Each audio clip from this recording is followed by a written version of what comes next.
तो हम लोग यहाँ पे डिस्कशन किए थे। आपको वीडियो, आपको नोट्स मिला होगा जिसमें हम लोगों ने स्ट्रेस स्ट्रेन डायग्राम के बारे में बात किया था। तो ये जो स्ट्रेस स्ट्रेन डायग्राम था ये मृदु इस्पात के लिए था, माइल्ड स्टील के लिए था।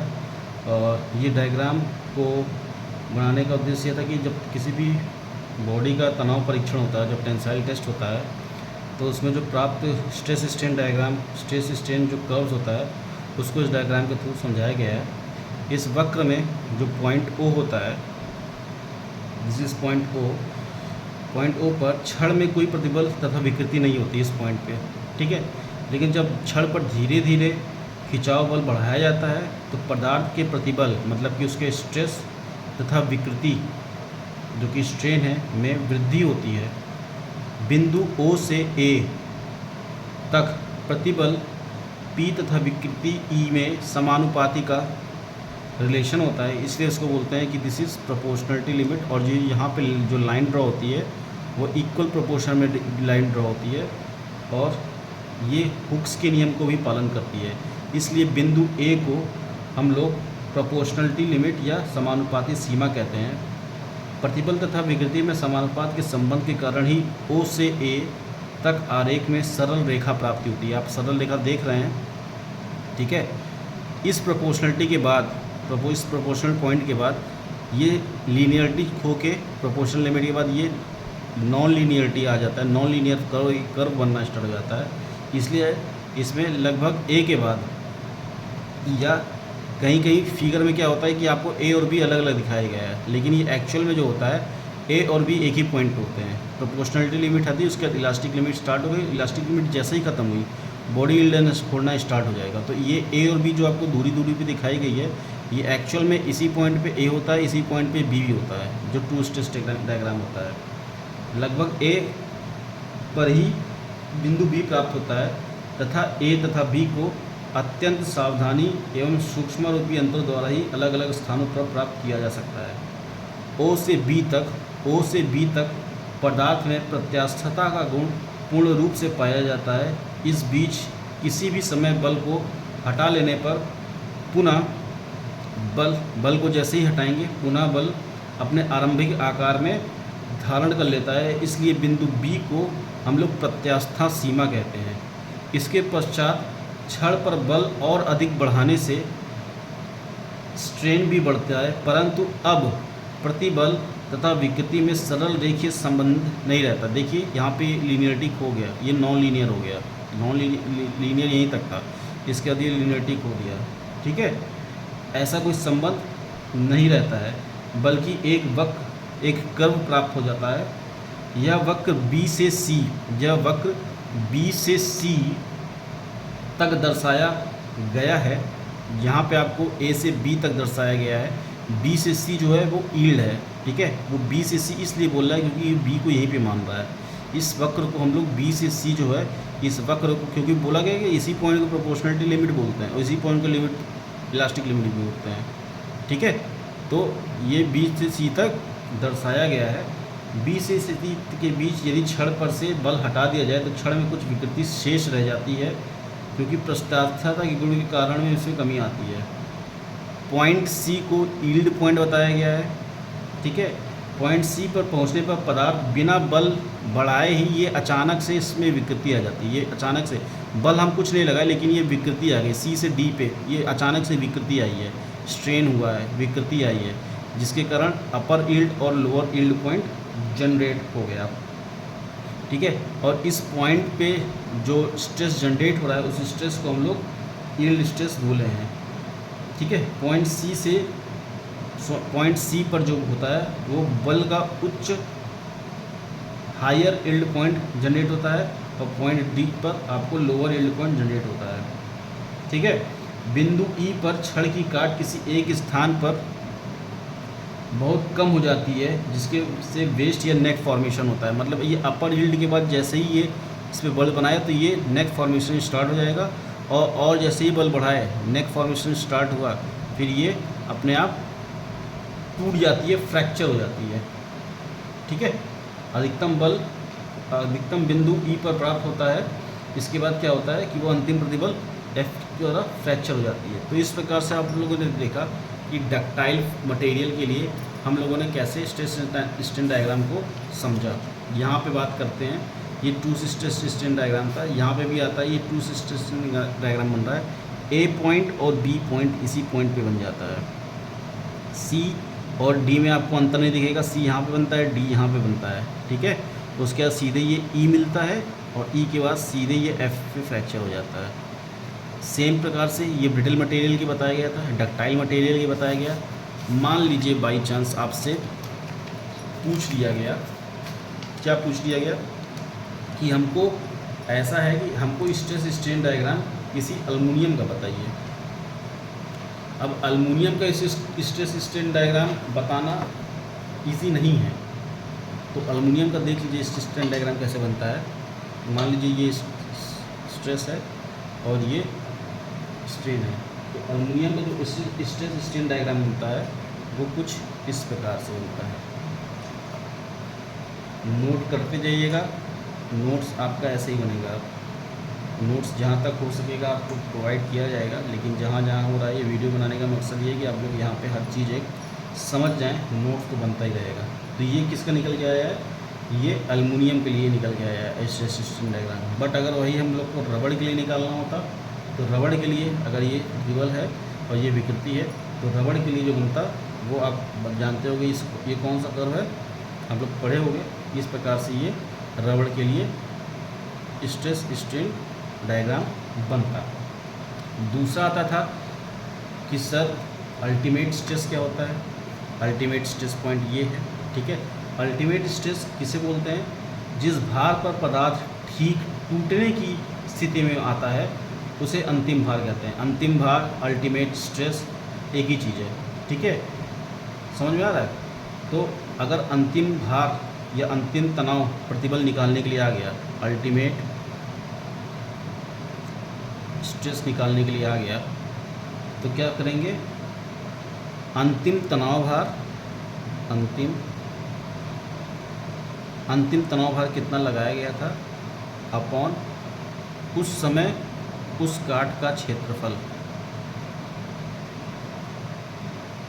इनका जो रेशियो होता है इसी को हम लोग अंतिम तनाव भार बोलते हैं, जो कि मेगा पास्कल गीगा पास्कल सब में होता है।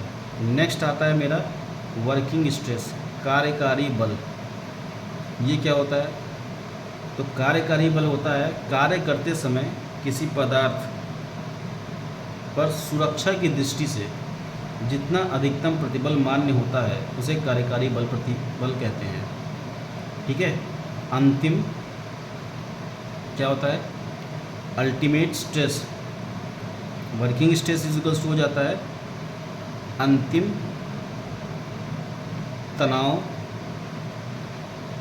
प्रतिबल, जिसे इंग्लिश में बोलते हैं ultimate tensile stress upon factor of safety.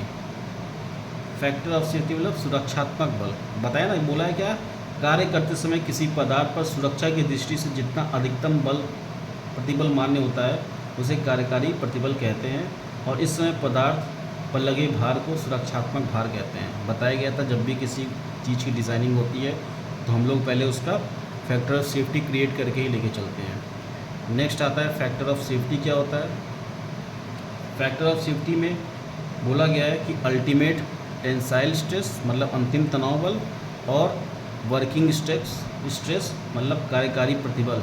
Working stress, ultimate tensile stress और वर्किंग स्ट्रेस का बीच का जो रेशियो होता है उसी को हम लोग क्या बोलते हैं, फैक्टर ऑफ सेफ्टी। अब इसके बाद नेक्स्ट आ जाता है कि सर बहुत सारी चीज़ें पढ़ लिए, लेकिन एक बार फिर से बता दीजिए कि यील्ड पॉइंट क्या होता है। यील्ड पॉइंट किसे कहते हैं। तो आपको बताया गया कि यील्ड पॉइंट जिस बिंदु पर पदार्थ की इलास्टिसिटी समाप्त हो जाती है उसे यील्ड पॉइंट बोलते हैं। जिस बिंदु पर पदार्थ की इलास्टिसिटी समाप्त हो जाती है, मतलब पदार्थ अपने प्लास्टिक स्टेज में पहुंच जाता है, उसे उस बिंदु को हम लोग क्या बोलते हैं, वो उसका यील्ड पॉइंट है। समझ में आ रहा है। तो इस प्रकार से लोग उस पॉइंट पे जनरेट जो स्ट्रेस होता है उसे हम लोग यील्ड स्ट्रेस बोला गया है, ठीक है। दूसरा आता है कि हमको इसके बाद हम लोग को पढ़ना था परसेंटेज इलोंगेशन, क्योंकि परसेंटेज इलोंगेशन की ही बात की गई थी कि परसेंटेज इलोंगेशन पढ़ना है। परसेंटेज इलोंगेशन को हिंदी में क्या बोलते हैं? प्रतिशत डैश वृद्धि। इंग्लिश नहीं, हिंदी में ही जानो। परसेंटेज इलोंगेशन मतलब क्या होता है? ये change in length, change in length upon original length का जो रेशियो होता है, चेंज इन लेंथ को हम लोग इससे दिखाएं और ओरिजिनल लेंथ इसका, इसे बोलते हैं हम लोग ये परसेंटेज इलोंगेशन। ये हमेशा परसेंटेजेस में आते हैं, ठीक है। तो परसेंटेज इलोंगेशन भी होता है और परसेंटेज कॉन्ट्रैक्शन भी होता है। बॉडी अगर इलोंगेट फैल रही है तो कॉन्ट्रैक्ट भी करती होगी।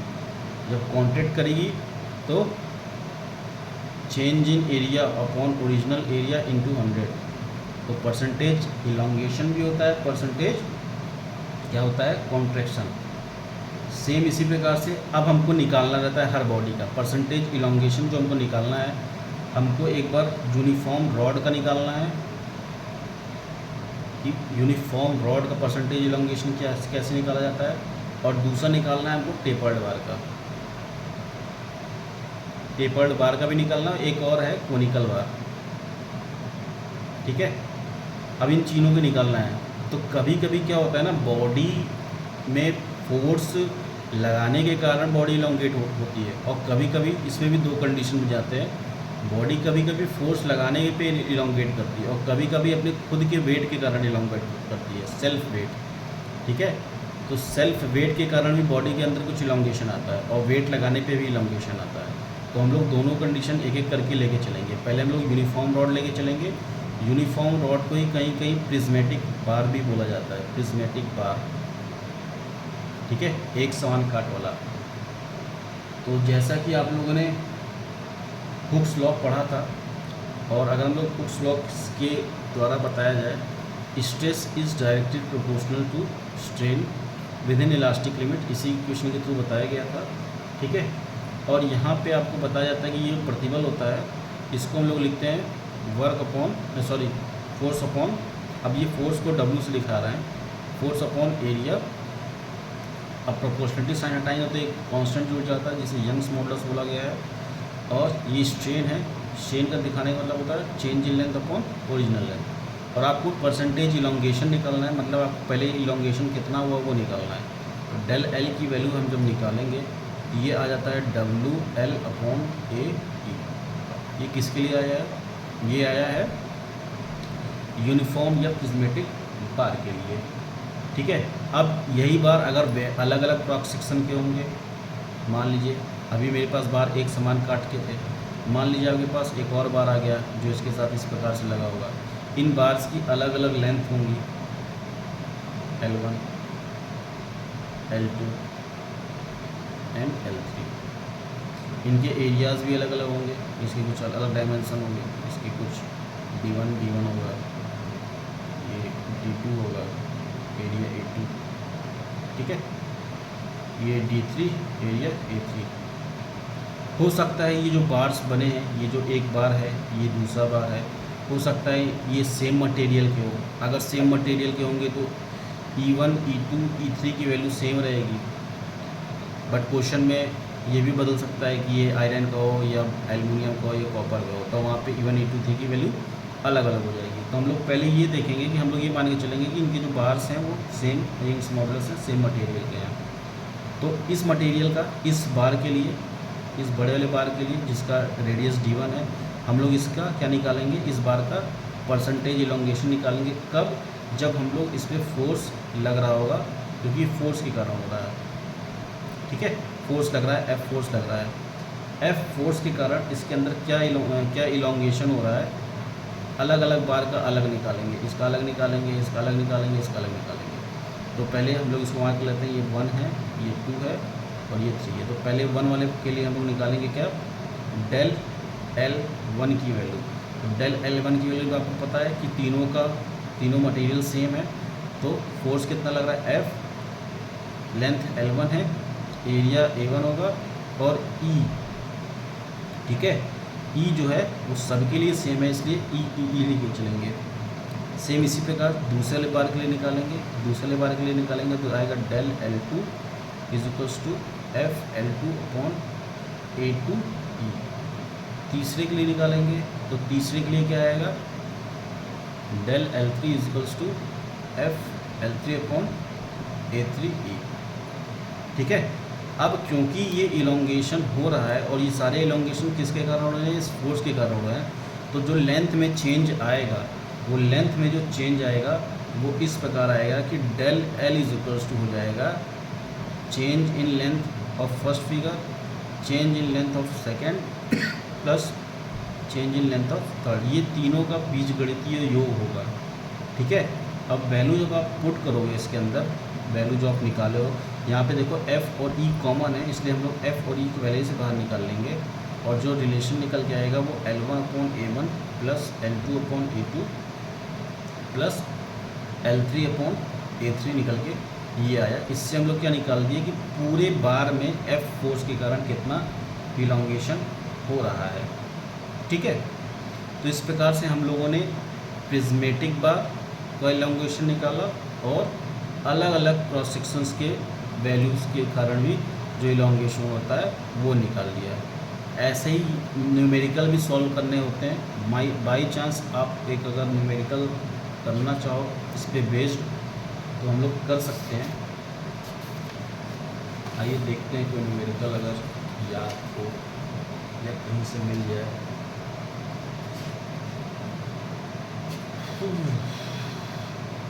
जैसे न्यूमेरिकल देखिए तो ऐसे ही कोई उठाते हैं जो कि ईजिली बन जाए। चलिए एक न्यूमेरिकल है मेरे पास। मान लीजिए कि कोई इस प्रकार एक चार्ट वाली छड़ हैं अलग अलग डायमेंशंस की। आप लोग ट्राई कीजिएगा न्यूमेरिकल इजी है, लगाने का तरीका जैसे डेरिवेशन किया गया वैसे ये भी है। ये मान लीजिए ए बॉक्स है, this one is B box, ये सी है और ये डी बॉक्स है। इनके एरियाज़ दिए हुए हैं, वेट यहाँ पे फोर्स जो लग रहा है एफ़ की वैल्यू जो 100 किलो न्यूटन है। यूनिट्स का ध्यान दीजिएगा बस, दोनों तरफ 100 किलो न्यूटन है। अच्छा इसमें बदल भी सकता है, दोनों तरफ अगर 100 है तो यूनिफॉर्मली लेंथ के उसमें चेंज आएगा। ठीक है। वो डिपेंड करता है क्वेश्चन कैसा है, अभी आपको धीरे धीरे करवाएंगे वो क्वेश्चन। यहाँ पे फाई की वैल्यू 50 mm दिया हुआ है, यहाँ पे आपसे फाई पूछा है, यहाँ पे मतलब इसके D2 वैल्यू पूछा है आपसे। ठीक है। यहाँ पे फाई की वैल्यू 80 mm दी हुई है। ठीक है। और यहाँ पे फाई की वैल्यू 50 mm दी हुई है। लेंथ दिया हुआ है, दिस इज़ 50 mm, ये है 100 mm। आपको हम एक तरीका बता देते हैं, कैलकुलेशन आप करिएगा। और ये है 50 mm और ये है 100 mm। ये सब चीज़ें दी हुई हैं। दूसरी चीज़ ये दिया हुआ है कि छड़ के बी भाग का व्यास ज्ञात करना है। ई की वैल्यू आपको दी हुई है क्वेश्चन में, ई की जो वैल्यू है वो दिया है 200 गीगापास्कल। ठीक है। और इसमें पूछा क्या है कि कुल लंबाई में वृद्धि क्या होगी। अगर 100 किलो न्यूटन का फोर्स लग रहा है तो इसमें कुल लंबाई में वृद्धि क्या होगी, मतलब डेल एल पूछा है। और आपको पता है कि डेल एल जो निकल के आएगा वो डेल एल ए निकल के आएगा प्लस डेल एल बी निकल के आएगा, डेल एल सी निकल के आएगा प्लस डेल एल डी निकल के आएगा। इनका बीजगणितीय होगा तो अलग अलग डेल एल निकालना पड़ेगा। अब अलग अलग डेल एल निकालना है और हमको यहाँ पे क्या है, डेल एल पूछा है और डी बी, ये जो D2 वाला है बी वाला, इसका डायमीटर भी पूछा है साथ में। ठीक है। तो पहले हम लोग क्या करेंगे, पहले हम लोग इसका डायमीटर ही निकाल लेते हैं, क्योंकि आपको पता है कि 100 मेगापास्कल। ठीक है। 100 किलो न्यूटन बोला है, 100 किलो न्यूटन मतलब बताओ 100 किलो न्यूटन बोल रहा है, ये ध्यान दीजिएगा। अगर हम लोग यहाँ पे इस स्मॉल एरिया D2 का, क्योंकि हमको D की वैल्यू पूछा है, इसका डिस्टेंस दिया हुआ है 50 और उस पर बल जो लग रहा होगा वो उनकी सम के बराबर लग रहा है, मतलब यहाँ पे भी एफ जो फोर्स होगा वो 100 किलो न्यूटन ही होगा। तो हम लोग स्ट्रेस अगर जनरेट कर लेते हैं, पता कर लेते हैं कि इस पर स्ट्रेस कितना लग रहा है। तो stress is equals to the force upon area. Force आपको दिया हुआ है 100 किलो न्यूटन। एरिया आप निकाल नहीं सकते क्योंकि डी की वैल्यू पता नहीं है, लेकिन हम लोग क्या निकाल लेंगे, pi D two square by 4 area, क्योंकि ये सर्कुलर रॉड है। ठीक है। दूसरा स्ट्रेस आपको दिया हुआ है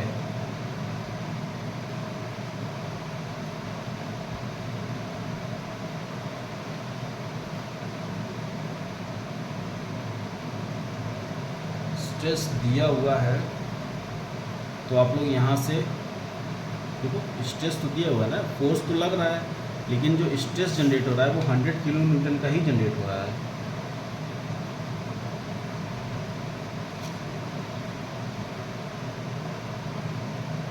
अच्छा, एक चीज़ छूट गया है, ई की वैल्यू तो दिया हुआ है, लेकिन इस पोर्शन पे जो स्ट्रेस जनरेट हो रहा है वो दिया हुआ है। इस पोर्शन पे जो स्ट्रेस जनरेट हो रहा है सिग्मा बी, वो दिया है 100 मेगा पास्कल, इसी का रनिंग हो रहा था। ठीक है। अब हम लोग को इस निकल जाएगा आराम से, सिग्मा बी की वैल्यू निकली हुई है। अब आपको यहाँ से डी की वैल्यू निकालनी है। 100 किलो न्यूटन दिया था, इस 100 किलो न्यूटन को उसमें बदल दो तो 100 मेगा पास्कल। ठीक है। इज इक्वल्स टू, सॉरी ये 100 है, 100 is equals to 100 into kilo newton मतलब 1000 newton pi D two square upon 4। अब यहाँ से आपको D2 की वैल्यू निकालनी है। कैलकुलेट कीजिएगा, देखिएगा 35.7 mmI है क्या, अगर आई है मेरी ठीक है। तो हम लोग क्या किए, हम लोग D2 निकाल लिए। हमको निकालना नेक्स्ट क्या निकालना था, एक चीज़ निकल गया, डेल 1 निकालना है। डेल L निकालने के लिए आपको अलग अलग वैल्यू निकालनी पड़ेगी, ए की बी की। ठीक है। तो हमको पता है कि डेल L क्योंकि एक ही बार है, क्योंकि ई बोला है एक, ई की वैल्यू दिया है 200 गीगा पास्कल। 200 गीगा पास्कल देने का मतलब सारे जो बार्स हैं वो सेम मटेरियल के हैं।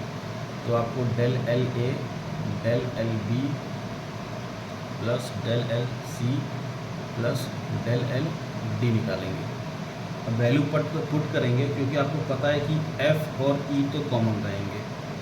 चेंज क्या होगा, A1 upon E1, sorry A1 upon L1 upon E1, L1 upon A1 plus L2 upon A2 plus L3 upon A3 plus L4 upon A4। क्योंकि 100 किलो न्यूटन जब खींचेंगे इसको तो इलॉन्गेशन तो सब एक साथ होगा, इसलिए हम लोग इस इक्वेशन को इस प्रकार से लिख लिए हैं। अब वैल्यूज़ पुट करनी है। फोर्स आपको दिया हुआ है 100 किलो न्यूटन, तो 100 इंटू 1000 करेंगे। अपॉन ई की वैल्यू दिया है 200 गीगा पास्कल। 200 गीगा पास्कल मतलब 200 इंटू 10 की पावर 5। ठीक है। इसको 2 इंटू 10 की पावर 5 लिख सकते हैं। उसके बाद वैल्यूज़ आप पुट कीजिए। पहला ए की जो L1 है वो 100 है, upon area pi 1 D1 square दिया जाएगा, पाई 50 का स्क्वायर अपॉन 4 प्लस दूसरा है 50 अपॉन पाई D2 आप निकाले हो, D2 निकाले कितना हो 35.7 का होल स्क्वायर अपॉन 4 प्लस तीसरा सी के लिए 100 अपॉन पाई 100 का स्क्वायर अपॉन 4 प्लस 4 के लिए डी के लिए, ठीक है, वो आ जाएगा 50 अपॉन पाई 50 का स्क्वायर अपॉन 4। इन सब को सॉल्व कीजिए। सॉल्व करने का कैसे सॉल्व कर सकते हो, अब तुम देखो सॉल्व करके देखो और ये देखो कि क्या आ रहा है। यहाँ से पाई कॉमन ले सकते हो, तो पाई भी आप बाहर ले सकते हो। और 10 की पावर 5 है, ये भी 10 की पावर 5 और ऊपर 10 की पावर 5 कैंसिल आउट हो जाएगी, तो आएगा बचेगा 1/2। और पाई अगर बाहर ले रहे हो और क्या ले रहे हो सकते हो यार, अभी तो फिलहाल पाई लो बाहर। पाई अगर बाहर ले लिए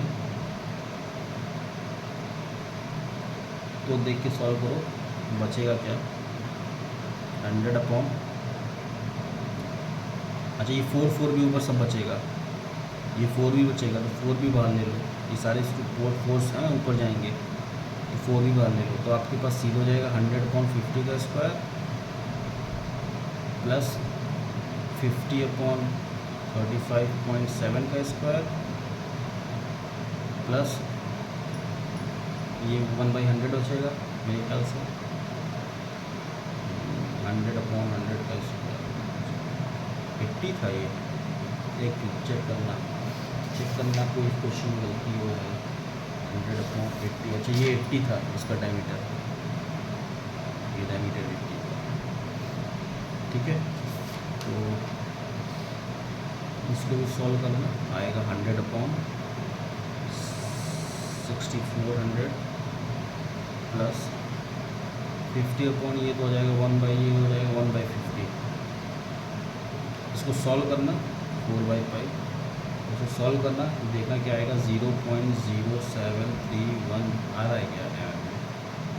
तो इस प्रकार से ये क्वेश्चन था। इसी प्रकार से क्वेश्चन आते हैं जहाँ पे अभी आपको जो क्वेश्चन दिया गया है तो उसमें फोर्स की वैल्यू दोनों तरफ सेम थी, बट फोर्स की वैल्यू अलग भी हो सकती है। इसी क्वेश्चन में फोर्स की वैल्यू सेम भी हो सकती है, बट मटेरियल्स अलग अलग कर देंगे तो वहाँ पे E1 E2 E3 भी हो जाएगा। तो करने का तरीका यही है आपको, ठीक है, करने का तरीका आपका यही है। तो इस प्रकार से हो सकता है कि आपके एग्ज़ाम में परसेंटेज इलॉन्गेशन से रिलेटेड क्वेश्चन आ जाए। नेक्स्ट हम लोग जब भी आएंगे तो नेक्स्ट वीडियो में हम लोग बात करेंगे कि कैसे बॉडी के सेल्फ वेट के कारण जो इलॉन्गेशन हो रहा है उसका एक सूत्र है, उसका एक डेरिवेशन है, उस डेरिवेशन को करेंगे। एक बार प्रिज्मेटिक बार के लिए करेंगे। 3 चीज़ें हैं, प्रिज्मेटिक बार के लिए भी देखना है और कोनिकल बार के लिए भी देखना है, प्लस टेपर्ड बार के लिए भी देखना है। तो तीनों में से जो इम्पोर्टेंट है वो मेरे ख्याल से टेपर्ड बार है, क्योंकि प्रिज्मेटिक बार आप कर ले जाओगे। ठीक है, तो सेल्फ वेट के कारण हमको देखना है कि क्या आएगा। दूसरा आपको पढ़ना है एक टॉपिक थर्मल स्ट्रेस, कि बॉडी क्या होती है जब बॉडी को किसी बॉडी के दोनों एंड्स को फिक्स कर देंगे। फिक्स करने के बाद उसको जब गर्म करेंगे तो बॉडी टेम्परेचर ग्रेडियंट के कारण, ठीक है, एक स्ट्रेस जनरेट करेगी। उस स्ट्रेस को हम लोग थर्मल स्ट्रेस करते हैं, और इस टेम्परेचर ग्रेडियंट के कारण जो भी स्ट्रेन जनरेट होगा उसे थर्मल स्ट्रेन कहते हैं। तो बॉडी कितना थर्मल स्ट्रेस जनरेट कर रही है और कितना थर्मल वो कर रही है, तो उसको हम लोग देखेंगे थ्रू नेक्स्ट वीडियो में।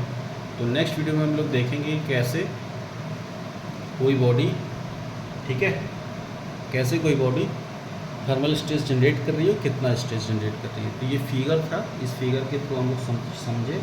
तो अभी मेरे पास 2 टॉपिक बचा है और 2 काफ़ी लेंदी टॉपिक हैं, जिसमें तो एक तो पूरा डेरिवेशन ही है, दूसरा ये थर्मल स्ट्रेस है। इसमें थर्मल स्ट्रेस की भी डेरिवेशन की जाती है कि कैसे डेल्टा एल कैसे निकालेंगे या स्ट्रेन कैसे निकालेंगे, ठीक है, उसके बारे में भी बात करेंगे। वो सब नेक्स्ट वीडियो में करेंगे। वीडियो थोड़ा लंबा हो गया है, लेकिन ठीक है, इतना वीडियो चलता है। इसके बाद जब भी हम लोग आएंगे तो कंपोजिट बार, अलग अलग बार। कंपोजिट बार क्या होता है? कंपोजिट बार मतलब अभी ये कंपोजिट बार नहीं है, हो सकता है अलग अलग टेम्परेचर, अलग अलग मटेरियल का अगर आ जाए, ठीक है, तो कंपोजिट बार के अंदर आएगा। ये भी कंपोजिट बार ही कहेंगे, लेकिन बस इसमें एक मटेरियल इसका सेम है, ठीक है। तो कंपोजिट बार के बारे में हम लोगों ने पढ़ा आज, इलॉन्गेशन के बारे में पढ़ा, कैसे सॉल्व किया जाता है, कैसे डेरिवेशन से निकाला गया। इसके बाद जब हम आएंगे तो हो सकता है एक न्यूमेरिकल के साथ स्टार्ट करें, क्योंकि थोड़ा बहुत अगर रिवीजन भी चलता रहेगा इसी के साथ साथ तो आपके लिए भी अच्छा होगा।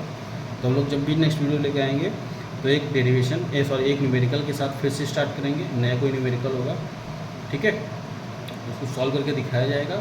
और उसके बाद फिर हम लोग एक डेरिवेशन करेंगे जो कि सेल्फ वेट के कारण कैसे बॉडी लॉन्गेट कर रही है उसके बारे में जानेंगे। तो इस वीडियो में इतना ही रखते हैं, और कमेंट करना ना भूलिएगा क्या समझ में नहीं आया, क्या चीज़ें नहीं समझ में आई। नोट्स आप लोग इसी को देख के बनाइए, ठीक है। नोट्स अगर मेरे हाथ से बन जाता है तो ठीक है, नोट्स आप लोग इसी से देख के बनाइए। इतना अगर समझ में आ गया तो नोट्स बनाने की ज़रूरत भी नहीं है, लेकिन जहाँ पे लिखवाना होगा वो हम वीडियो के थ्रू यहीं पे लिखवा देंगे। जैसे हम बोलेंगे, डिक्टेट करेंगे, आप उसी को पॉज कर करके नोट्स बनाते चलिएगा, ठीक है। ठीक है, रखते हैं फिर।